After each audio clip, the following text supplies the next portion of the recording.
Cuaderno número 13 de Cristianisme y Justicia. Estudio crítico sobre la teología de la liberación. La respuesta de José Luis II al primer documento Ratzinger, síntesis y guía de lectura. Primer apartado, intención. La instrucción de la Sagrada Congregación para la Doctrina de la Fe, aunque declara que, tomada en sí misma la expresión teología de la liberación, es una expresión plenamente válida, y aunque admita que se dan distintas formas de la teología de la liberación, de las que algunas podrían no ser objeto de reparo, en realidad adquiere pronto tal tono generalizante que difícilmente se puede dejar de pensar que no lleva a una global condenación de todas las teologías que, más allá de una muy genérica opción preferencial por los pobres, quieren presentar la necesidad de un concreto compromiso liberador como algo esencial de la vida cristiana. Se dice, en efecto, que las diversas teologías de la liberación se sitúan en la tentación de reducir el evangelio de la salvación a un evangelio terrestre. Sobre todo, a partir del capítulo 7, se generaliza el uso plural teologías de la liberación para designar como un sujeto colectivo al que se atribuyen las más grandes desviaciones. A lo más, se señalará que estas desviaciones se encuentran a veces tal cual en algunos escritos de los teólogos de la liberación, mientras que en otros proceden lógicamente de sus premisas. Así pues, el mensaje cristiano se encuentra cuestionado en su globalidad por las teologías de la liberación. Este uso indiferenciado del plural generalizador, además del tono general del documento, parece un indicio de que en realidad se ha querido condenar de raíz todo el movimiento de la teología de la liberación, tal como de hecho se ha desarrollado en Latinoamérica.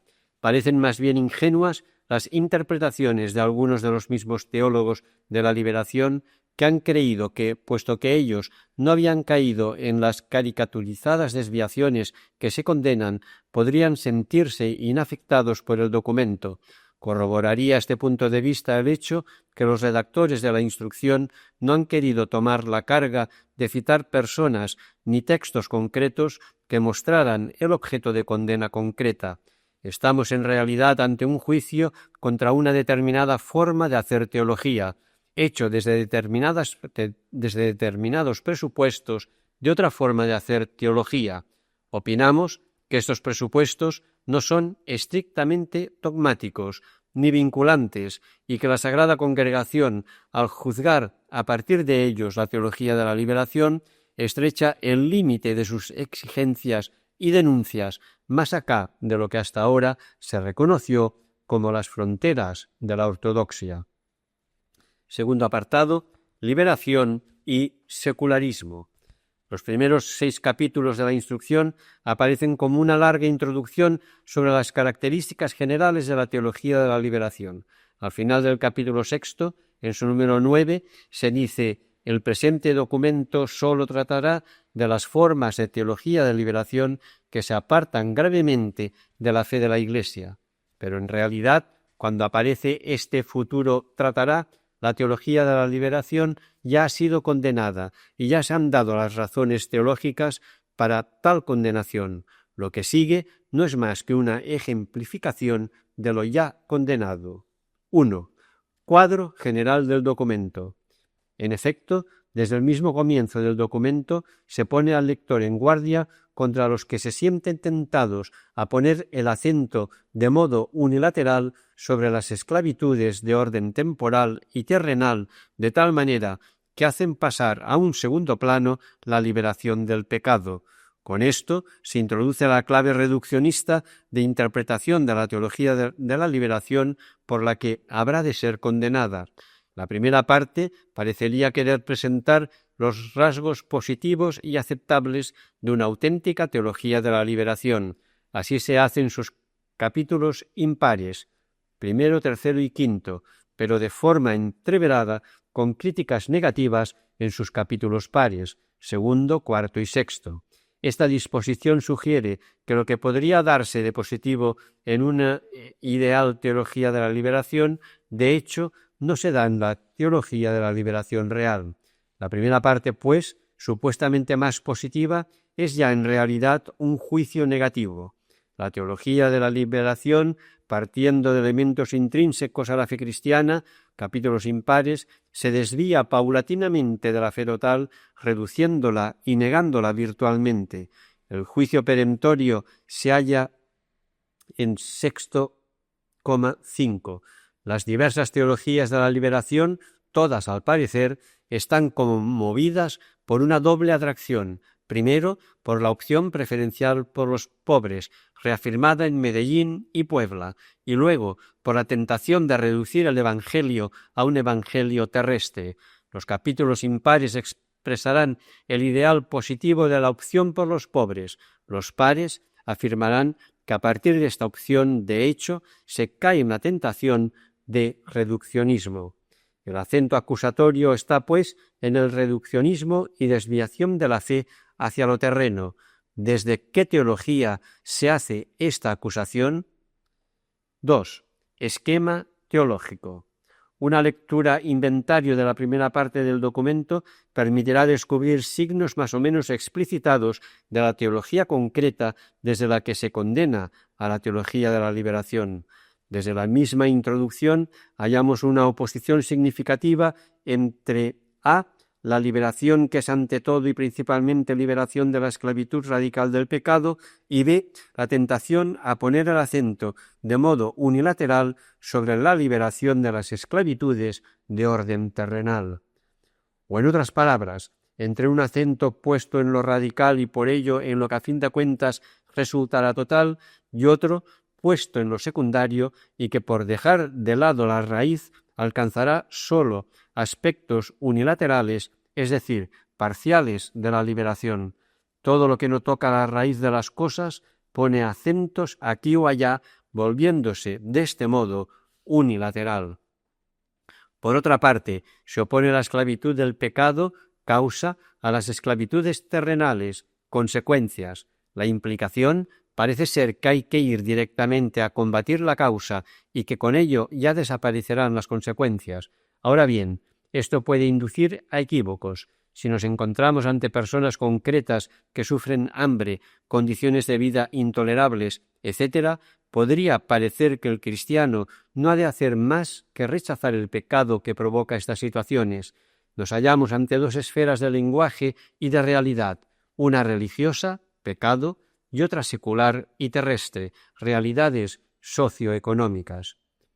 Al que siente el problema concreto de su situación terrena, no le bastará una respuesta meramente en la esfera religiosa. Será preciso que al hablar de pecado, esta palabra, sin dejar de tener su sentido religioso profundo, se traduzca de manera que apunte a realidades tanto individuales como sociales que se viven concretamente fuera del plano religioso. El documento sigue hablando del angustioso sentimiento de la urgencia de los problemas como de algo opuesto a lo esencial, cuando en realidad aquellos problemas forman un todo con lo esencial como la causa con su efecto necesario, y aunque parece concederse que es un error mortal separar ambas cosas, es el mismo documento el que las separa, aduciendo de manera dudosamente pertinente la sentencia evangélica que dice que no sólo de pan vive el hombre, sino de toda palabra que sale de la boca de Dios. La impaciencia y una voluntad de eficacia llevaría a la teología de la liberación a desviarse y a refugiarse sin crítica suficiente en métodos de análisis social como el marxista, con lo que podría ser insinuado que la voluntad de eficacia o el recurso al análisis sociológico no sólo no son exigencias irrenunciables, sino que son ya en sí mismos peligrosos.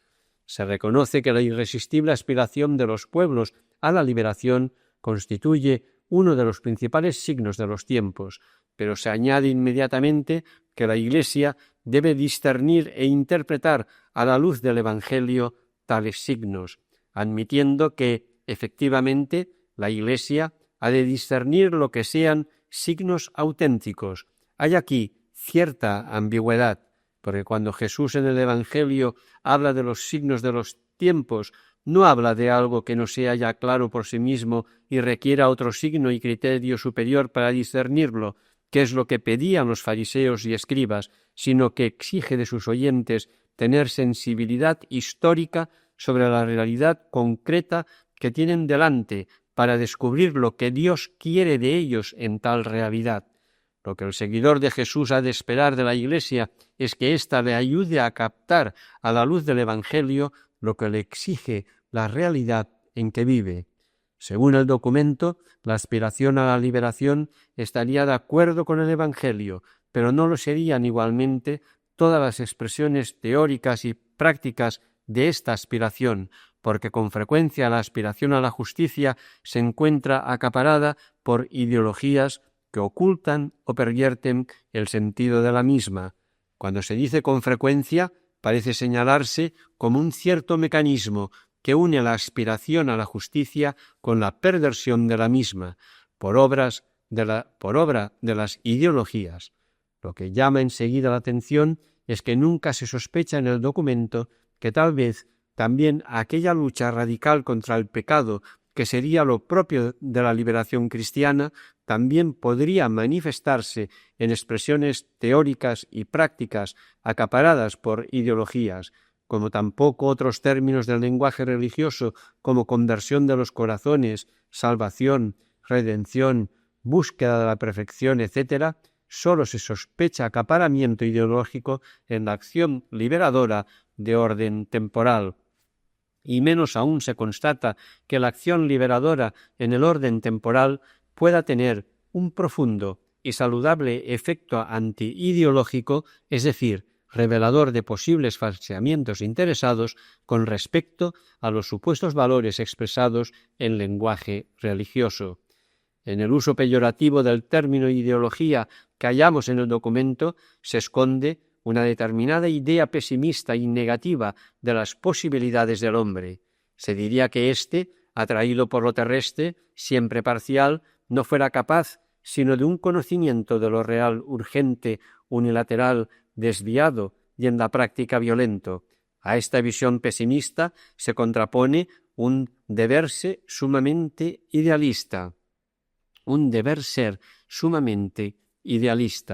La primera condición de un análisis es la total docilidad a la realidad que se describe.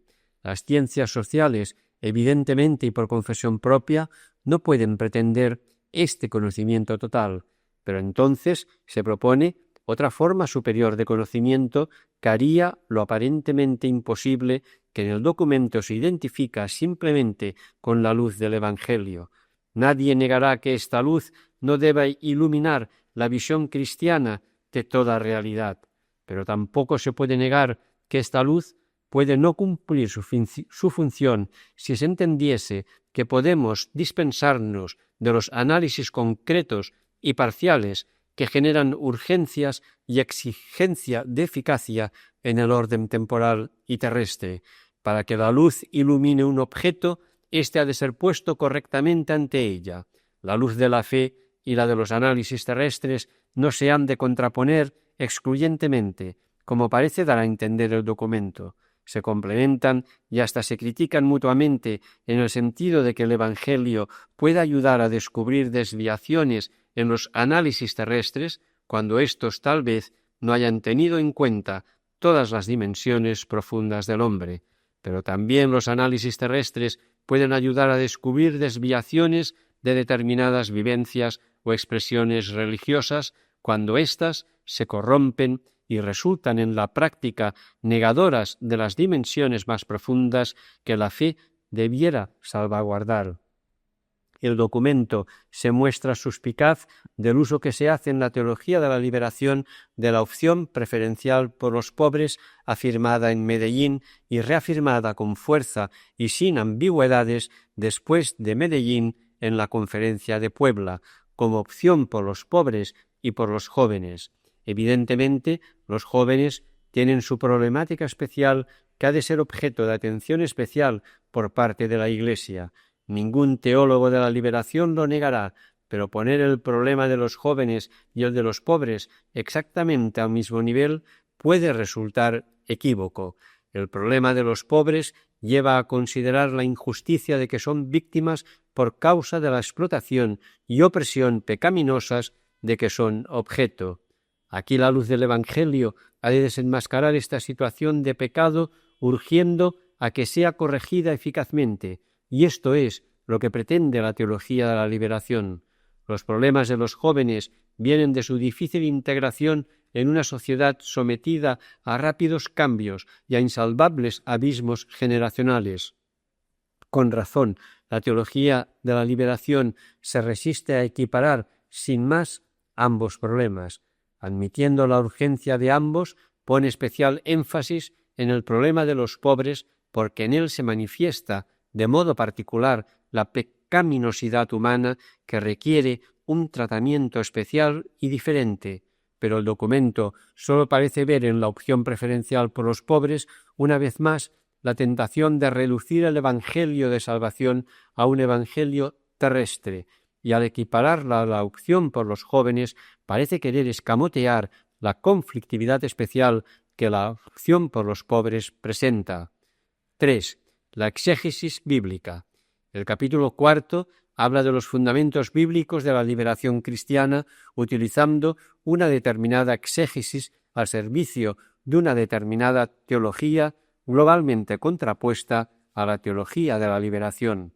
Sobre las narraciones del Éxodo, ampliamente utilizadas por la teología de la liberación, se dice que tienen como finalidad la fundación del pueblo de Dios y del culto de la alianza celebrado en el monte Sinaí. Por esto la liberación del Éxodo no puede referirse a una liberación de naturaleza principal y exclusivamente política, y se considera significativo que la Biblia hable no sólo de liberación, sino de redención, por más que este segundo término, que ahora ha quedado reservado casi al lenguaje sacral, originariamente significara prácticamente lo mismo que el primero. En realidad, las fuentes bíblicas más antiguas hablan de Yahvé como interviniendo a favor de un pueblo que ya es suyo para liberarlo de una situación inhumana, llámese o no política. Difícilmente se puede admitir que la finalidad del Éxodo sea fundar el culto de la alianza, aunque en algunas tradiciones posteriores interesadas en justificar el culto del templo de Jerusalén hay elementos en el sentido.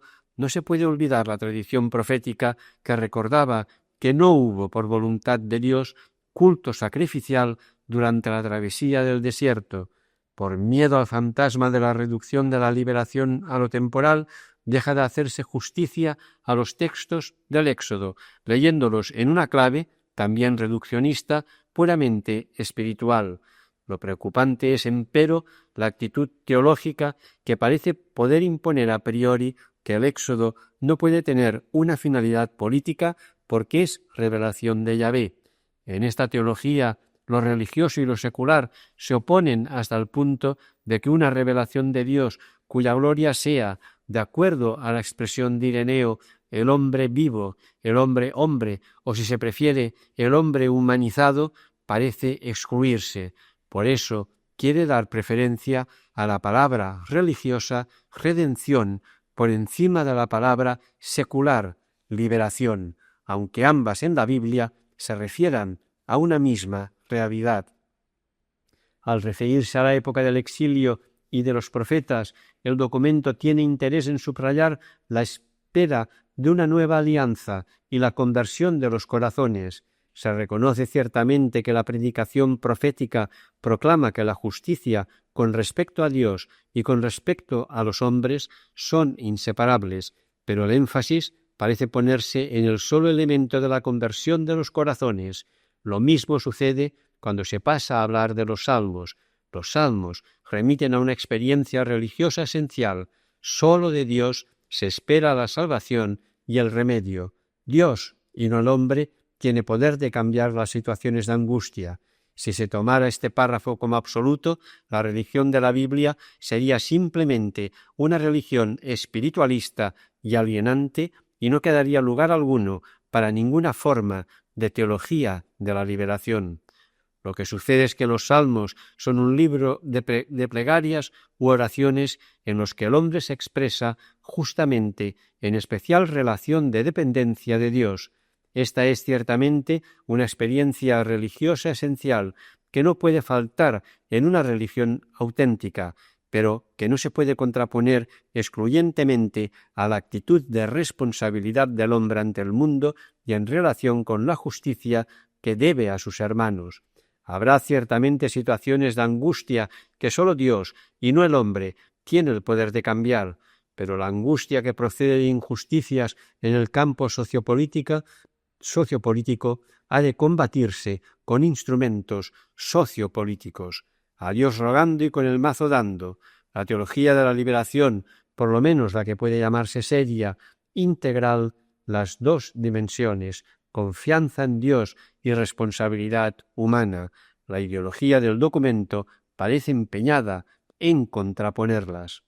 Algo semejante sucede cuando, pasando al Nuevo Testamento, se habla de las bienaventuranzas y se insiste a propósito de ellas en la mera conversión del corazón.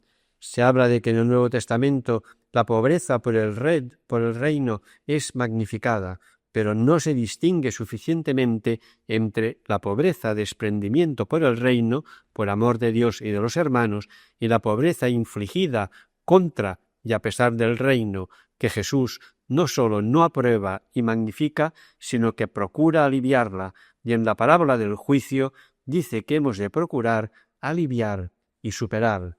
No es que Dios vea en la pobreza de los pobres una cualidad maravillosa en la que Él se complace, sino una condición inhumana que hiere directamente su corazón de Padre. Se dice, nuestro Señor es solidario con toda miseria está marcada con su presencia. Parece que la intención sea la de indicar una cierta valoración positiva del sufrimiento, cuando en la parábola del juicio está claro que se trata de todo lo contrario. Parece como si la actitud religiosa ante la pobreza sería sólo la de contemplar en ella la presencia misteriosa de Dios, hecho solidario con los pobres. Pero el Evangelio no es esto.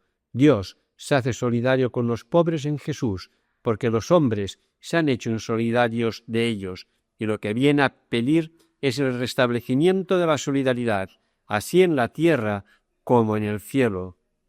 La visión religiosa del documento parece interesada ante todo en desactivar los conflictos reales que dividen a los hombres. El mandamiento del amor fraterno extendido a todos los hombres constituye la regla suprema de la vida social.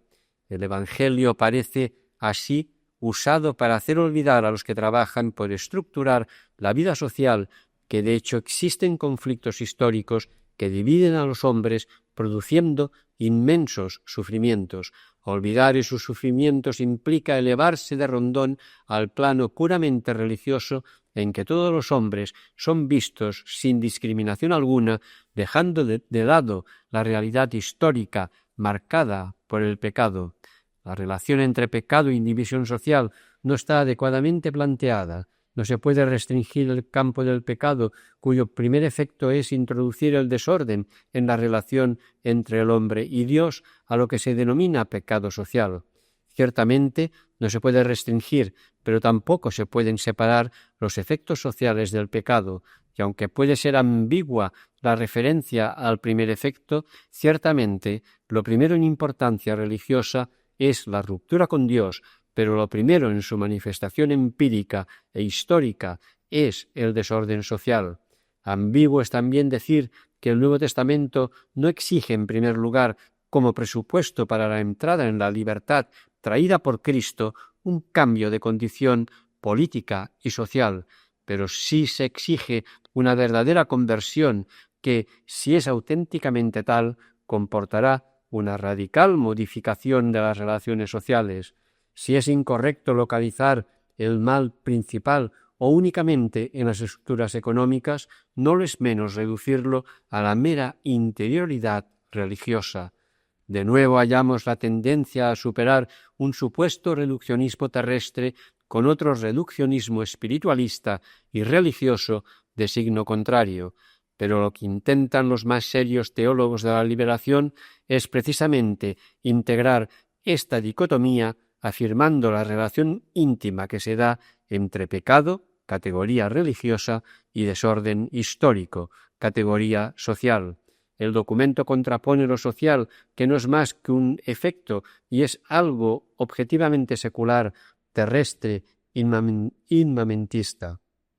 9,3 a lo personal como lugar radical, el único en que se juega la relación del hombre con Dios. No se percibe la íntima implicación que se da en toda acción humana, que siempre es a la vez inexplicablemente personal y social.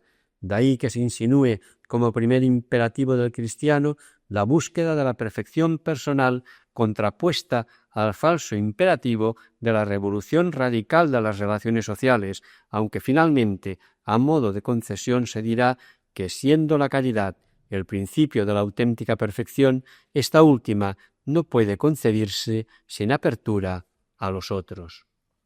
4. Valoraciones del esquema.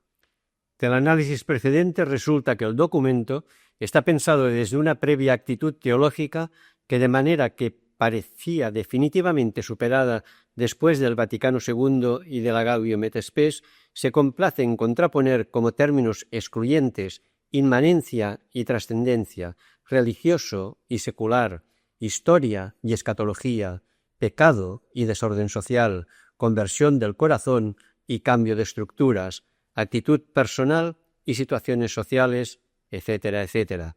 Según el documento, la perversión de la teología de la liberación estaría en reducir a uno solo de estos términos la salvación cristiana, pero esta acusación solo es posible porque los autores del documento, no los teólogos de la liberación, ya los han separado previamente como contrapuestos e incompatibles. La teología de la liberación es condenada desde una visión espiritualista, descarnada, ahistórica del cristianismo. En realidad, la teología de la liberación no ha querido reducir la trascendencia a la inmanencia o lo espiritual a lo terrestre, etc., sino integrar lo que indican estos términos contrapuestos, mostrando cómo el cristianismo se pervierte cuando se reduce a una actitud espiritualista, personal, etc.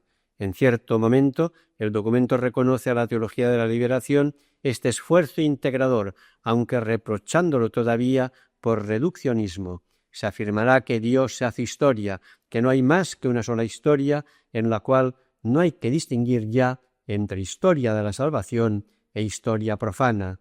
No son teólogos marxistas, sino el Concilio Vaticano II quien dice que todos los hombres tienen una sola vocación divina y que en su historia, al parecer profana, tiene lugar la historia de salvación.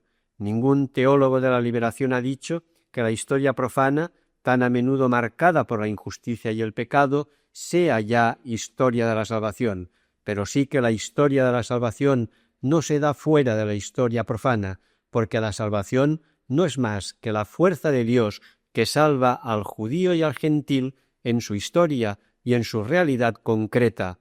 La salvación no es sólo promesa para otra vida, ni es un don singular otorgado a algunos que no tendrían nada que ver con la historia ordinaria de los hombres, sino que es el don que hace que vivamos como auténticos hombres nuevos ya en nuestro mundo y en nuestra historia. La teología de la salvación del documento no parece apreciar que la salvación, no por ser escatológica, deja de ser histórica, ni por ser sobrenatural, deja de ser salvación de la naturaleza, ni por ser gratuita, deja de ser responsabilidad del hombre, ni por ser de la persona individual, deja de realizarse en un contexto estructural y social, el único en que el individuo es persona. La teología del documento tiende a una contraposición dualista y excluyente ante estos aspectos de la salvación, y suponiendo que sólo la primera serie de los términos que enfatiza los sobrenatural, escatológico y religioso, expresa lo auténticamente cristiano, acusa a la teología de la liberación de reducir la salvación a lo meramente terreno, histórico y profano. 5. Una determinada concepción de lo sobrenatural y religioso frente a lo humano y profano. En realidad, lo que aquí está en juego es una determinada concepción teológica que fue ya objeto de debate mucho antes que apareciera la teología de la liberación y aun antes del concilio. Durante mucho tiempo se había enseñado que la gracia de Dios elevaba al hombre a un plano sobrenatural a partir de la aceptación de la fe. Precisamente a esta el actual humano sólo alcanzaría fines meramente temporales y naturales. Pero ya en los años 50 muchos teólogos se mostraron insatisfechos con esta contraposición dualista entre lo natural y lo sobrenatural. Redescubrieron que ya en la primera Edad Media los discípulos de San Agustín, en disputa con los semipelagianos, habían concebido que los actos previos a la fe como preparación a ella debían considerarse cono de origen y valor sobrenatural. Nadie puede disponerse de veras a algo que por definición le supera, ni menos puede merecerlo o conseguirlo por sí mismo. Las mismas virtudes humanas de los paganos y todo el largo caminar de la buena voluntad humana en la historia no podía ser dejado de lado en la óptica cristiana como algo meramente natural que nada tendría que ver con la salvación sobrenatural. Los antiguos padres de la Iglesia, con Eusebio de Cesarea, a quien citaría el Concilio Vaticano II en Lumen Gentium número 16, hablaban de las virtudes y sabiduría de los paganos como de una preparatio evangélica, con verdadera relación con el orden sobrenatural. Teólogos como Delibac, Malebet, Ranner y otros desarrollaron esta concepción con diversos matices y expresiones más o menos acertadas, como la de existencial sobrenatural, pero al comenzar el Concilio Vaticano II parecía haber un cierto consenso en que aunque la relación íntima con Dios no pertenece a la naturaleza humana como tal de hecho, históricamente ninguna existencia humana se ha desarrollado un solo instante en un plano puramente natural. Por voluntad y don gratuito y libre de Dios, la humanidad entera está en camino hacia la relación íntima con Dios en la vida celestial. Y esta orientación a Dios no ha quedado jamás destruida por el hecho del pecado humano que la contradice. Esta teología es la que subyace en la Constitución Lumen Gentium, cuando afirma que todo lo bueno y verdadero que se halla entre los hombres, aun cuando no haya llegado a un explícito conocimiento de Dios y de su salvación, la Iglesia lo considera como una preparación evangélica. Bajo este principio, en la Constitución Gaudium et Spes, la Iglesia acoge los gozos y esperanzas, las tristezas y angustias de todos los hombres, y Pablo VI afirmaba, al clausurar el concilio, que la Iglesia se volvía antropocéntrica sin dejar de ser auténticamente teocéntrica. Desde aquí hay que considerar como inaceptable toda contraposición excluyente entre lo natural y lo sobrenatural, lo profano y lo sagrado. La teología de la liberación no hace más que asumir esta teología conciliar, que no es de reducción de lo sobrenatural a lo terrestre, sino de integración de lo terrestre en lo sobrenatural, aplicándola a la problemática propia de Latinoamérica. Esta visión contrasta con muchos de los presupuestos que asoman en el famoso informe sobre la fe del cardenal Ratzinger, en el que habla de un balance negativo de lo que ha sucedido después del concilio, afirmando que es incuestionable que este período ha sido decididamente desfavorable para la Iglesia católica. El ilustre cardenal opina que a partir del concilio se ha enfatizado excesivamente la doctrina tradicional de la Iglesia de que todo hombre está llamado a la salvación y se ha olvidado el vínculo que instaura el Nuevo Testamento entre salvación y verdad, cuyo conocimiento libera y por lo mismo salva. Esto parece una forma de crítica velada a la Constitución Gaudium et Spes, la cual, después de hablar de la condición del hombre cristiano que llega unido al misterio pascual, a la resurrección, afirma inmediatamente que esto vale no sólo de los cristianos, sino de todos los hombres de buena voluntad en cuyos corazones obra la gracia de un modo invisible, porque habiendo muerto Cristo por todos los hombres y siendo una y divina la vocación integral del hombre, debemos creer que el Espíritu Santo ofrece a todos la posibilidad de asociarse de manera conocida por Dios a ese misterio pascual. En este sentido, y no en el de supuestos préstamos marxistas, La teología de la liberación hablará de una sola historia de la humanidad, ya que la salvación está operante a lo largo de toda la historia humana. No se ve cómo haya de ser peligroso enfatizar esta doctrina tradicional redescubierta y puesta bajo nueva luz por el concilio. Al considerar peligroso que se ponga énfasis en la relación entre historia sagrada y profana o entre Iglesia y mundo, el cardenal Ratzinger no parece distinguir el doble sentido de la expresión mundo o de historia profana, presente ya en el Evangelio de Juan.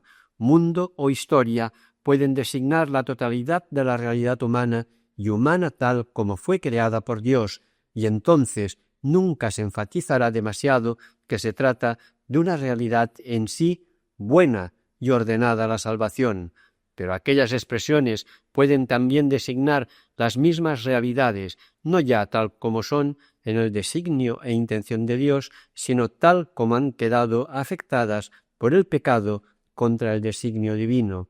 Ciertamente que en la condición actual no todo lo mundano, terreno o histórico es santo, pero la contraposición auténtica no ha de hacerse entre lo divino, sobrenatural y celeste por un lado, y lo humano, terrestre e histórico por otro, sino entre lo humano divino, natural, sobrenatural, histórico, escatológico por una parte, y lo pecaminoso por otra. Lo que se opone a la salvación de Dios no es precisamente lo terrestre o temporal como tal, sino la corrupción y perversión de lo terrestre por obra de los egoísmos, injusticias y pecados de los hombres.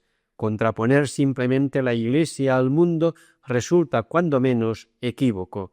El concilio enseña que los cristianos son ciudadanos de las dos ciudades y que la Iglesia camina junto con toda la humanidad y experimenta la suerte terrena. Desde la fe se nos descubre el misterio de la compenetración de la ciudad terrena con la ciudad celestial. La Iglesia no se contrapone al mundo, sino que se ha de contraponer con el mundo y desde el mundo en el que ella peregrina al pecado del mundo y a todas sus consecuencias. Esto es lo que profesa hacer la teología de la liberación. Tercer apartado, liberación y hermenéutica. Los capítulos 7 a 9 de la instrucción tratan de hacer más visible todavía el supuesto reduccionismo de la teología de la liberación. Aquí se ponen de manifiesto las diferencias que se dan entre la teología latinoamericana y la teología europea posconciliar.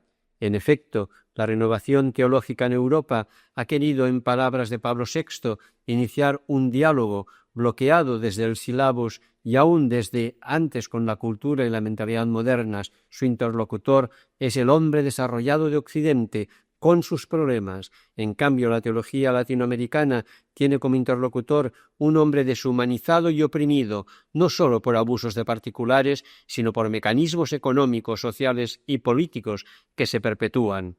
Pablo VI, en el discurso de clausura del Concilio Vaticano II, dijo que para conocer al hombre hay que conocer a Dios, y para conocer a Dios hay que conocer al hombre. Cuando la instrucción de la Sagrada Congregación para la Doctrina habla de que la liberación primera y radical es la del pecado, no hay que abandonarse como a una especie de inocencia hermenéutica por la que bastaría hablar de pecado para saber ya en qué consiste el desorden introducido entre el hombre y Dios. Hay que descubrir e interpretar en su realidad histórica concreta este desorden. Lo que esto puede implicar lo vemos en el mismo Evangelio, en la actuación de Jesús. Las estructuras de la sociedad de Israel habían desnaturalizado el significado de pecado, reduciéndolo a un ámbito legal y cultural religioso.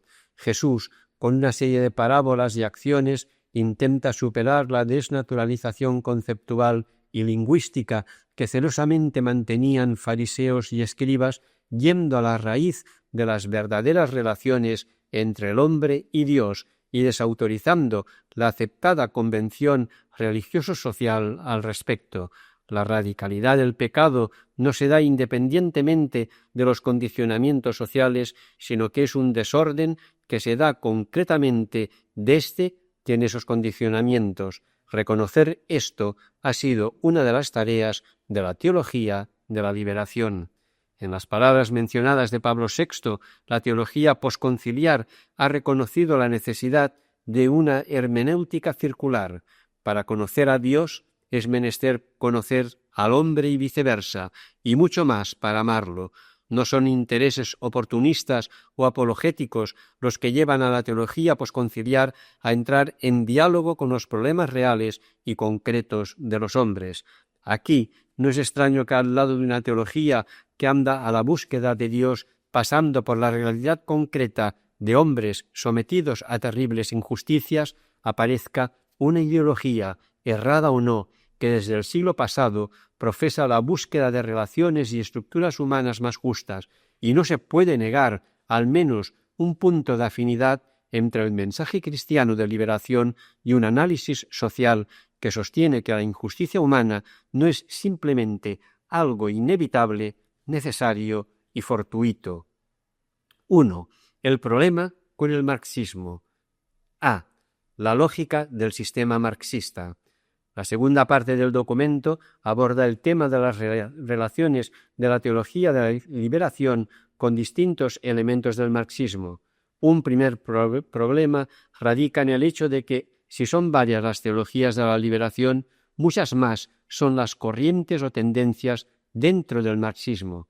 Pero aunque se reconoce esta pluralidad, se pasa a hablar simplemente del marxismo y no de marxismos, como si se tratara de un tono ideológico absolutamente indiferenciado y plenamente coherente. La fuerza interna del marxismo es tal, según el documento, que no se puede tomar de él un elemento de análisis sin verse obligado a aceptar al mismo tiempo la ideología, así como el tipo de sociedad totalitaria a la cual conduce. Más aún, el documento se interesa en detectar marxistas involuntarios. Lo serían sin saberlo todos los que han admitido algún elemento del marxismo. No hay interés manifiesto por determinar quién de los teólogos latinoamericanos se declara marxista, sino quién lo es realmente, aun sin decirlo o saberlo. Se presume que en lo que es realmente marxismo, independientemente de las intenciones, hay una lógica interna inexorable que lleva al ateísmo, al materialismo, al totalitarismo. Ahora bien, ¿quién puede autoritativamente declarar y determinar qué es realmente el marxismo en sí mismo? El marxismo se presenta como una teología, como una teoría filosófico-sociológica, y es desde instancias filosófico-sociológicas desde donde ha de ser explicado y juzgado.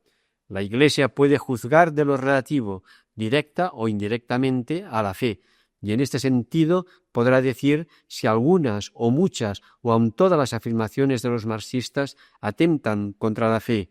Lo que no podrá decir es lo que el marxismo es en sí mismo, más allá de lo que los mismos marxistas digan ser o lo que los filósofos o sociólogos juzgaren sobre ello.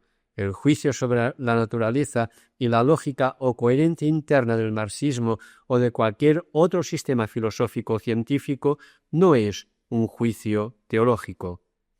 Desde luego, el magisterio de la Iglesia puede y debe advertir sobre el peligro de admitir algo que no se ve como pueda ser compatible con la fe cristiana o que lógicamente podría llevar a negarla.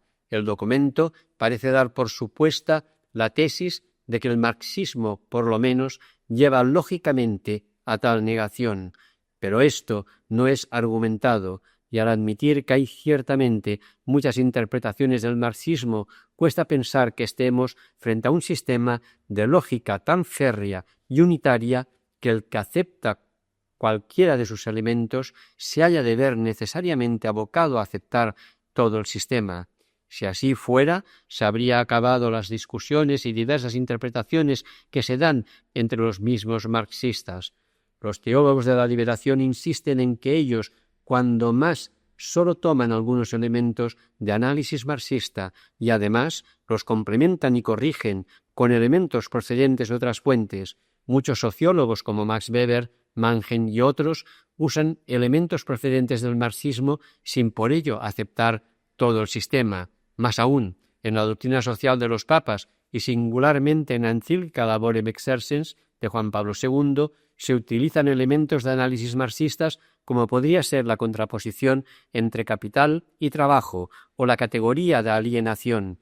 Ciertamente la instrucción hace una llamada de atención digna de ser muy tenida en cuenta contra el uso ingenuo y acrítico de cualquier tipo de análisis, pero esta no es una llamada que afecte solo a la teología de la liberación, ha de afectar a cualquier teología que reflexione sobre la realidad humana interpretada a partir de cualquier sistema filosófico o sociológico. Sin embargo, el documento quiere señalar una especial peligrosidad que parece propia del análisis marxista. Se trata de un verdadero sistema, aun cuando algunos duden de seguir su lógica hasta el final. Este sistema como tal es una perversión del mensaje cristiano. Así pues, este mensaje se encuentra cuestionado en su globalidad por las teologías de liberación. O sea, que a pesar de que en el marxismo se presentan diversas corrientes que divergen notablemente entre sí en cuanto son realmente marxistas, todas son incompatibles con la fe y no se puede tomar nada de ninguna de ellas sin hacer peligrar la fe. Hay un texto clave para comprender lo que el documento considera como esencial en el marxismo. Dice: el ateísmo y la negación de la persona humana, de la libertad y de sus derechos están en el centro de la concepción marxista. Querer integrar en la teología un análisis cuyos criterios de interpretación dependen de esta concepción atea es encerrarse en ruinosas contradicciones. B. El ateísmo de Marx. Nadie negará que Marx se presentó como ateo, ni que casi todos los gobiernos que se autodenominan marxistas hagan también profesión de ateísmo militante. Lo que tal vez no esté tan claro, mientras no se pruebe, es que todos los elementos de análisis social cultivados por el marxismo dependan de una concepción atea y pongan necesariamente al creyente que quiera utilizarlos en contradicción con su fe. Aquí, como es sabido, hay marxistas y marxólogos que defienden opiniones diversas. Unos defienden que es esencial al marxismo una metafísica o concepción global de la realidad que sería atea. Otros defienden que propiamente el marxismo no puede presentarse como sistema metafísico desde el momento en que pretende ser una ciencia positiva y empírica de la realidad social, y en ese sentido no puede afirmar o negar la existencia de Dios, aunque ciertamente al proclamar la dependencia que las ideas abstractas y los sistemas de valores tienen con respecto a las realidades económicas, tienden a relativizar aquellos sistemas de ideas y de valores entre los que se hallarían los valores religiosos. En este sentido, el materialismo histórico, supuestamente científico y positivista, sería como causante indirecto de actitudes ateas. Otros aún consideran que Marx fue de hecho ateo porque vivió en una situación histórica en que de hecho la religión tenía una función meramente conservadora del status quo y alienante. El ateísmo de Marx sería entonces accidental e históricamente condicionado y podría darse por superado desde el momento en que se reconozca que aquella función conservadora de la religión es en realidad una perversión de la religión auténtica. Puede decirse que tal vez una gran mayoría de marxistas actuales que intentan, con un uso serio de la lógica, dar razón del ateísmo marxista, no colocan la negación de Dios como elemento central y necesario del sistema. No parece excesivo que venga ahora la Iglesia a decirles que si se profesan marxistas han de profesarse necesariamente ateos, o que si no profesan el ateísmo como punto central del marxismo dejan de ser marxistas. C. El marxismo y los derechos de la persona humana. También queda abierta a interrogantes la afirmación de que en el centro del marxismo se halla la negación de la persona humana y la de su libertad y sus derechos. Por lo menos, nadie podrá negar que el marxismo, de manera apta o equivocada, nació precisamente para luchar contra esa negación tal como la sufrían millones de personas en el comienzo de la Revolución Industrial, en un momento en que las iglesias apenas se habían tomado conciencia del problema, y las diversas tendencias dentro del marxismo coinciden casi unánimemente en la intención de afirmar en la sociedad la persona humana, liberándola de la opresión y alienación a que a menudo se ve sometida en el actual sistema de relaciones socioeconómicas.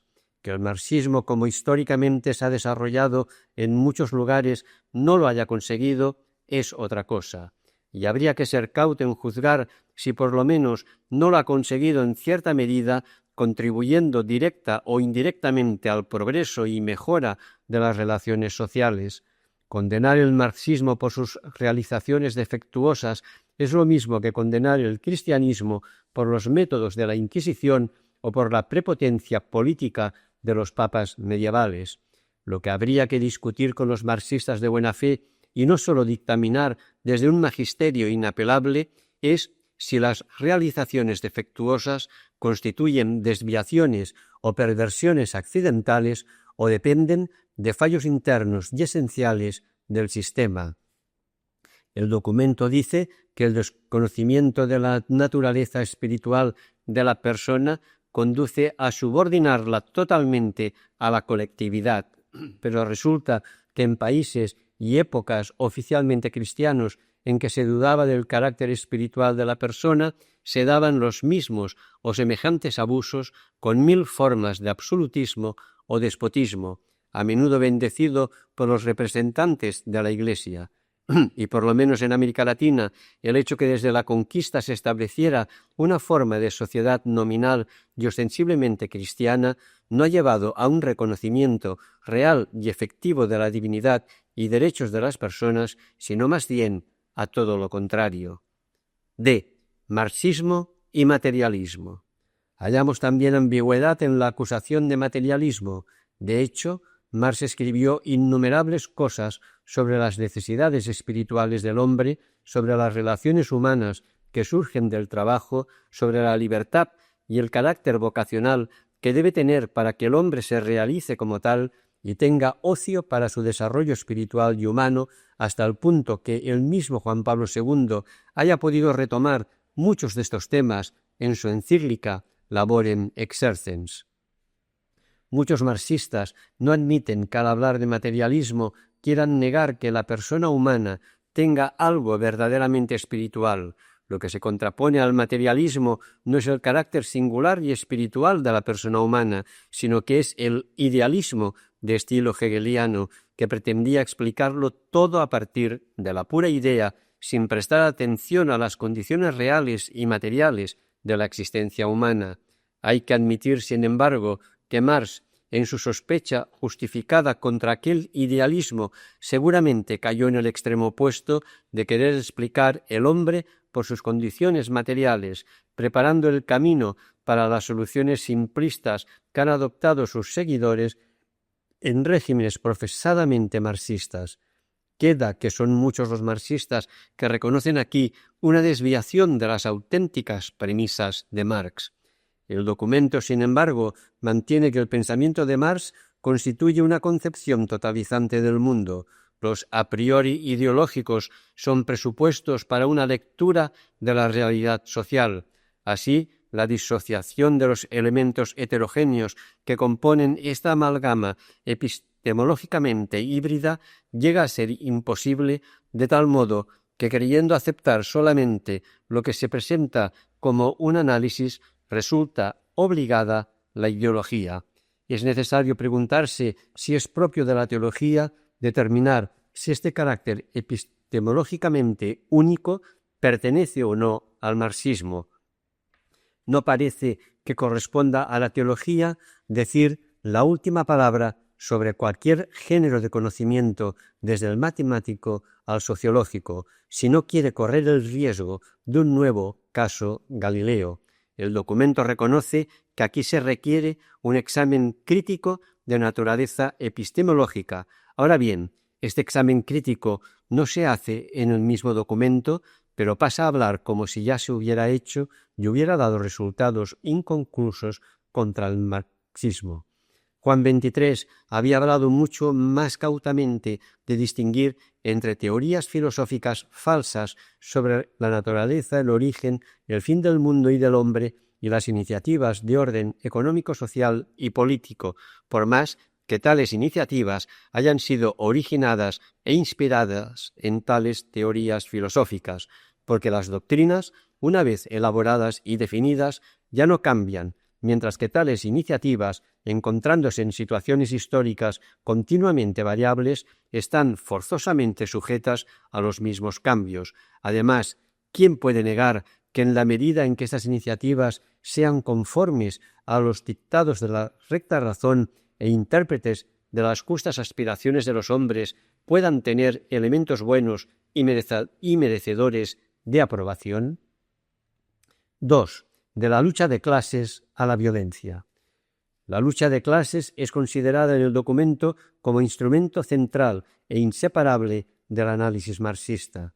Hay que comenzar notando que el concepto de lucha de clases, tal como lo adoptó el marxismo, no se refiere a cualquier tipo de conflicto social de cualquier época, sino al conflicto que resulta desde que el trabajo se diversifica y se distribuye de manera desigual entre los miembros de la sociedad, de manera que primero ciertos individuos y luego ciertos grupos y clases se apoderan de trabajos menos duros y más rentables a costa de que otros hagan trabajos más duros y menos remunerados.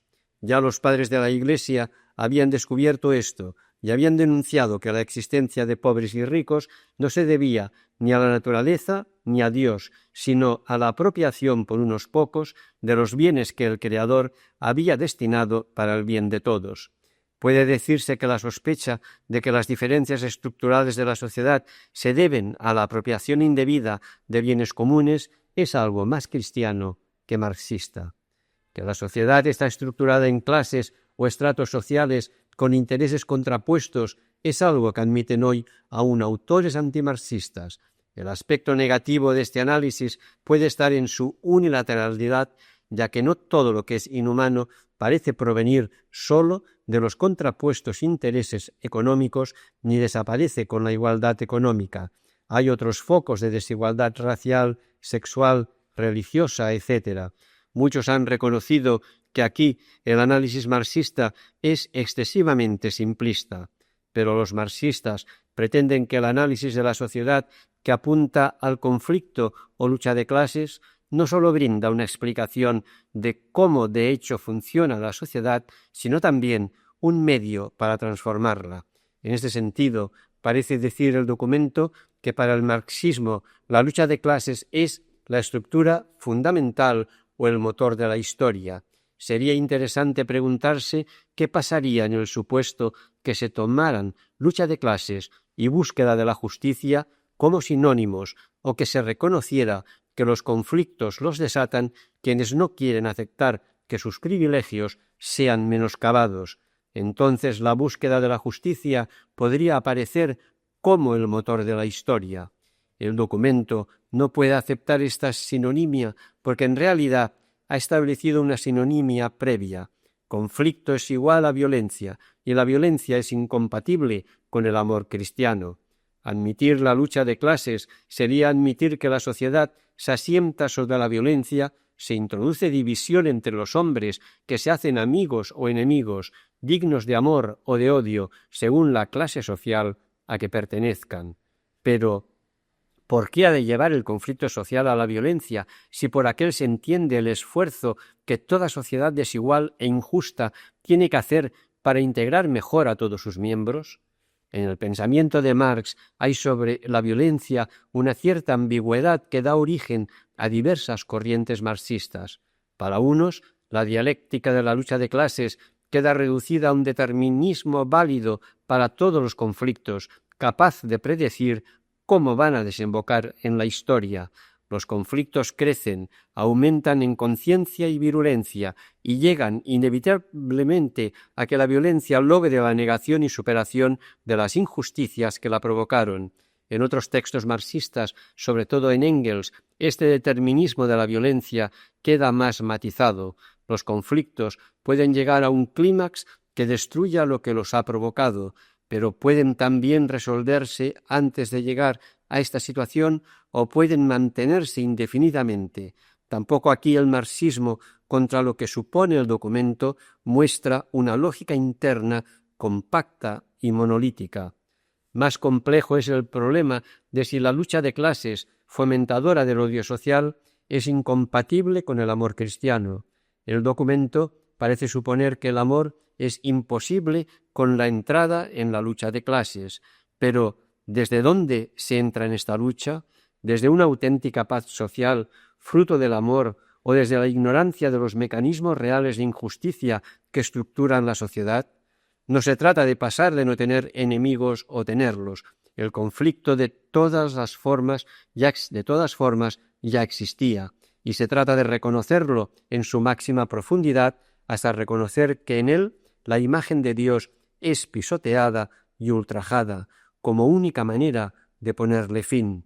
El mismo documento lo había reconocido inicialmente. Al descubrirles su vocación de hijos de Dios, el Evangelio ha suscitado en el corazón de los hombres la exigencia y la voluntad positiva de una vida fraterna y justa. Consecuentemente, el hombre no quiere sufrir ya pasivamente el aplastamiento de la miseria. Varios factores, entre los cuales hay que contar la levadura evangélica, han contribuido a despertar la conciencia de los oprimidos. Jesús mismo entró en este conflicto por defender a los pobres y pecadores, entró en conflicto con los escribas, fariseos y sacerdotes que no querían ver menoscabado su poder y sus privilegios. Esto no implicó que dejara de amarlos, pero no por esto dejó de exigir lo que se debía. En nuestro contexto, Gustavo Gutiérrez, a quien parece aludir el documento al tratar de la lucha de clases, dejó dicho lapidariamente: no hay situaciones, por difíciles que sean, que impliquen una excepción o un paréntesis en las exigencias universales del amor cristiano. Hay que reconocer que practicar eso puede ser muy difícil, pero lo que no sería de ninguna manera cristiano sería defender una supuesta neutralidad en el conflicto que en realidad sería siempre una complicidad vergonzosa con los poderosos contra los débiles y por ello sería la negación misma del amor cristiano. A. ¿Verdad partidaria y relativa?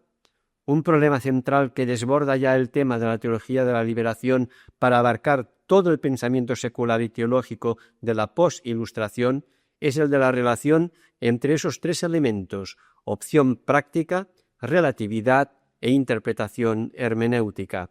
La Ilustración comenzó como un impulso a racionalizar aquellas zonas del saber humano sometidas a criterios considerados arracionales, pero el resultado fue que a medida que se avanzaba hacia una mayor racionalización, se descubría que la verdad quedaba siempre condicionada a presupuestos no racionales, que volvían relativa y provisoria toda interpretación. Se ha descubierto así que toda hermenéutica está ligada a una determinada situación y a unas formas de praxis concreta. En nuestro tema se observa que la situación objetiva que uno ocupa en el esquema de la lucha de clases condiciona el análisis que se haga de ella. El documento deplora que, según la teología de la liberación, el análisis no es separable de la praxis y de la concepción de la historia unida a la praxis. El análisis es así un instrumento de crítica, y la crítica no es más que un momento del combate revolucionario. La Iglesia en Medellín había hablado de la necesidad de analizar la realidad desde la praxis de la opción por los pobres, pero nuestro documento considera esto muy peligroso.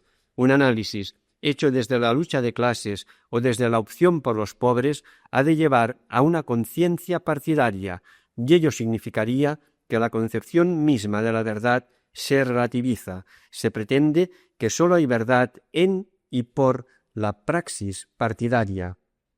Aparece aquí toda la dificultad del problema hermenéutico. Si uno analiza la realidad desde una determinada situación, el análisis será partidario y la verdad que resulte será sólo relativa.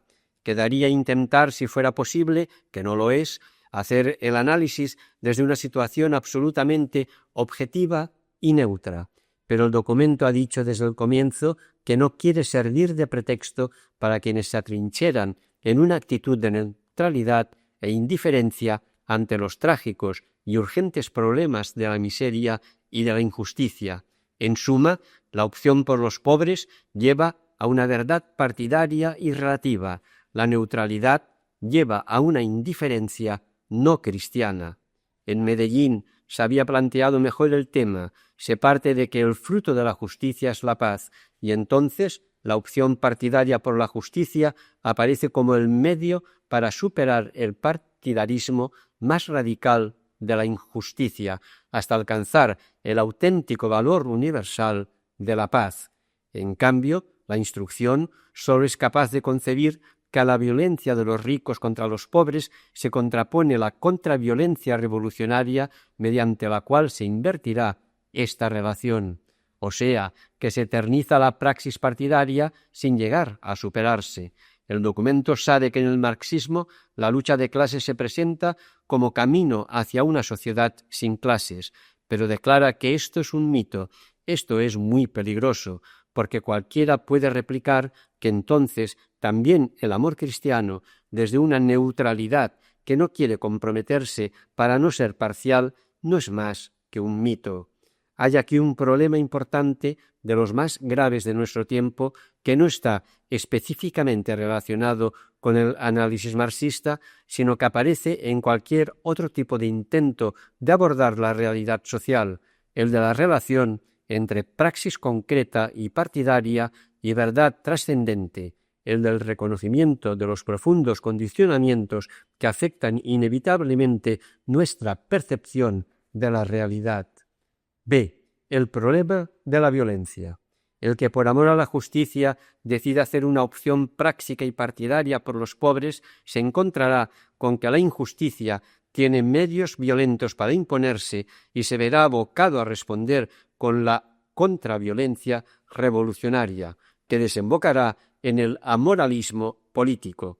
El problema es muy real, pero en Medellín hay otro planteamiento. Se parte como principio hermenéutico de una opción por los pobres obviamente partidaria. La violencia no surge de la rebelión, sino de la previa injusticia. La opresión por los grupos de poder puede dar la impresión de mantener el orden, pero en verdad, como dijo Pablo VI, no es más que una semilla de rebelión y de guerra. Ante la violencia institucionalizada, no debe sorprendernos que la tentación de la violencia emerja en América Latina. No se puede abusar de la paciencia de un pueblo que ha sufrido durante años una situación inaceptable para cualquiera que tenga una conciencia mínima de los derechos humanos. Medellín deja traslucir aquí cierto malestar, señala las causas de la violencia y que no se puede abusar de la paciencia de los pueblos, pero nos dice qué hay que hacer en tal situación. Esto es serio, porque los cristianos no pueden permanecer como simples espectadores. Medellín se mantiene entre dos principios no tanto contradictorios cuanto complementarios. Por una parte, la violencia no es cristiana y, de hecho, provoca nuevas injusticias. Por otra, citando a Pablo VI en Populorum Progressio, reconoce que la insurrección revolucionaria puede ser legítima en el caso de tiranía evidente y prolongada que atentare gravemente a los derechos fundamentales de la persona y dañare peligrosamente el bien común del país. La teología de la liberación no tiene otros principios que esos, proclamados por Pablo VI de manera general y no con referencia particular a la situación latinoamericana. No hay una norma clara y definitiva para resolver el problema de la violencia. En la misma Biblia hay ejemplos notables de violencia al servicio de los derechos del pueblo oprimido. La violencia nunca es deseable ni justificable por sí misma, pero a veces parece que se hace inevitable para salvar un bien irrenunciable sin que con ello se proclame el amoralismo político. Los cristianos que se encuentran sumergidos en esas situaciones conflictivas se ven obligados a hacer dolorosas y difíciles opciones morales. No es extraño que algunos se vean arrastrados a decisiones desviadas o cuestionables, pero no por esto se les ha de confinar a la pasividad e inacción que serían, una vez más, la negación de la exigencia cristiana de amor y de justicia. C. Relativización de la fe. Por último, lo que más teme el documento es que la opción partidaria relativice la misma verdad absoluta de la fe cristiana. De esta nueva concepción se sigue inevitablemente una politización radical de las afirmaciones de la fe y de los juicios teológicos. Se trata de la subordinación de toda afirmación de la fe o de la teología a un criterio político dependiente de la lucha de clases, motor de la historia. Así, de la opción partidaria se pasaría a la relativización de la verdad en general y de ésta a la relativización de la teología y de la fe. Algunos teólogos de la liberación niegan la necesidad lógica del último paso. El análisis social trabajaría solamente el material previo sobre el que la teología daría luego su propio juicio, según sus propios criterios y principios autónomos. Probablemente hay que decir que este corte epistemológico que dejaría a las ciencias sociales en el umbral de la teología no es posible. El análisis que se haga condicionará el juicio teológico. Lo que ha de requerirse es que sea un análisis bien fundamentado en la realidad y en la verdad, y entonces condicionará positivamente la teología. Esta no sólo nada de temer de tal análisis, sino que lo necesita. Si las consecuencias teológicas que resultan de un determinado análisis de la realidad, marxista o no, parecen contradecir los postulados de la fe, habrá que examinar muy cuidadosamente tanto la corrección del análisis como la autenticidad de los supuestos postulados de fe que parecen contradecirlo, porque pudiera darse error o desviación en uno u otro de los términos. Un análisis de lucha de clases mal instrumentado puede abocar a un reduccionismo teológico, pero también una inconsciente toma de postura en aquella lucha puede condicionar al poder a una lectura no correcta de la palabra de Dios. El documento parece hablar como si la Iglesia poseyera la verdad absoluta que es Dios de manera total y en fórmulas definitivas, pero en realidad la Iglesia va descubriendo y haciendo la verdad en las distintas situaciones históricas, en continua escucha de lo que quiere aquí y ahora de ella su Señor. Esto requiere vigilancia, continua conversión y continua opción por los pobres para no ser seducidos y desviados por el señuelo del poder. En este sentido se puede hablar de una saludable y necesaria relativización de la verdad, no para negar la verdad absoluta de Dios, ni siquiera para poner en entredicho el valor permanente de su revelación y el de la expresión dogmática de la misma, sino para afirmar la necesidad de ir respondiendo de manera siempre nueva a lo que Dios quiere de nosotros en nuevas situaciones y posibilidades históricas. Porque, en definitiva, no hay para nosotros más verdad que la que se hace en la caridad. Cuarto apartado, Iglesia popular, Iglesia política. Queda el tema de la llamada Iglesia popular. La instrucción habla como si la última consecuencia del análisis de la lucha de clases fuera el nacimiento de una Iglesia solamente popular, reduciendo lo sobrenatural de la Iglesia a lo sociológico. Si vamos a los orígenes de la Iglesia del pueblo en América Latina, hallaremos que se da un fenómeno por el que a partir de los comienzos de los años 70, por las circunstancias políticas que acaecen en varias naciones, peronismo en Argentina, sandinismo en Nicaragua, reacción contra el totalitarismo económico en Brasil, surgen movimientos populares que, sin ser propiamente eclesiales, se manifiestan también a nivel eclesial y provocan una movilización popular en torno a los cuadros de la Iglesia. Esta movilización fue bien acogida por los responsables de la Iglesia oficial sin mayor distinción de orientaciones teológicas. En estos movimientos espontáneos poca o ninguna parte tuvieron los teólogos de la liberación y menos el análisis marxista. De ahí la expresión teológicamente equívoca pero sociológicamente acertada de Iglesia que nace del pueblo. La teología de la liberación llegó en un segundo momento como reflexión sobre una praxis ya existente. Se reconoce entonces que la práctica tradicional de la religión podía tener elementos ideológicos opresivos de carácter elitista, burgués o extranjerizante, y se siente la necesidad de purificar la Iglesia de tales elementos. Las comunidades eclesiales de base se convierten así en enclaves concientizadores de la propia praxis religiosa y social. La instrucción entiende esto solo como una politización o manipulación que capta la religiosidad del pueblo en beneficio de empresas revolucionarias. Desde luego, hay aquí posibles ambigüedades, pero el fenómeno no puede atribuirse sin más al desarrollo del análisis marxista, ni es verdad que como consecuencia de este análisis se ponga en duda la estructura sacramental y jerárquica de la Iglesia tal como la ha querido el Señor, o se desvirtúe el sentido de los ministerios o de la Eucaristía, convertida en mera celebración del pueblo que lucha. Aquí, los redactores del documento han atribuido un fondo teológico inexistente a la experiencia de conflictos concretos entre la cúpula romana y las realidades eclesiales latinoamericanas mal comprendidas desde el centro, con el recelo de ver la autoridad de la Iglesia disminuida. Se tiene miedo a todo lo que venga de una movilización popular espontánea. Más aún, se tiene miedo a la atracción que puede ejercer el marxismo con sus promesas. A ello se añade la débil conciencia que el pueblo latinoamericano tiene de la autoridad eclesiástica y de su función magisterial.